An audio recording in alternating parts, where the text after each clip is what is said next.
This is Isaack, his wife Halima, and their family of 7. They live in the arid lands of the Horn of Africa. Isaack earned a living and had modest savings from his livestock. But when his son fell seriously ill, Isaack spent all his savings on treatment. He eventually got back on track, but not for long. When the seasonal rains didn't come at the usual time, his herd was wiped out. Soon, neighboring communities began fighting over dwindling water and grazing land. With no food or water, they had to depend on emergency assistance. This is what happened in 2011. More than 12 million people were affected by drought, disease, conflict, and loss of livelihood in the Horn of Africa. Droughts are happening more often, driving the same communities into crisis again and again. It's no longer a question of if a drought will happen, but when. It's clear rains will fail. People will compete over too little water. Children will get sick. This cannot be controlled. But what if families and communities expected droughts to come and learned to plan ahead? What if Isaack's community had established a water pan to store scarce water resources?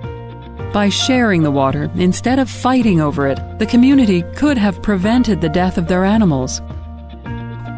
What if Isaack had invested in livestock insurance before the drought? If he had, the money he received for the loss of his animals could have absorbed his son's medical costs without draining his savings. What if Isaack and his wife had learned how to farm in dry areas? They could have grown crops that required less water. They could have had food to eat, or even another source of income.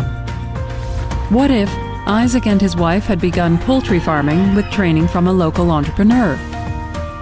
They could have had a reliable market for their chickens, and with it, a second income that might even become their own business.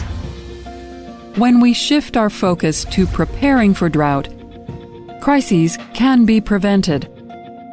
With access to new opportunities and knowledge, people can learn to make small, smart investments before a drought strikes. And when they do, the setbacks shrink and the opportunities reach higher. This is building resilience, and it's a win-win.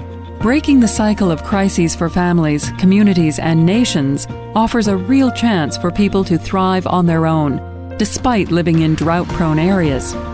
And over the long term, the cost of helping communities with these new ideas is 3 times more cost-effective than simply responding to the crisis.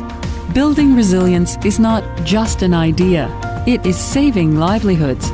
It is connecting people. It is creating hope.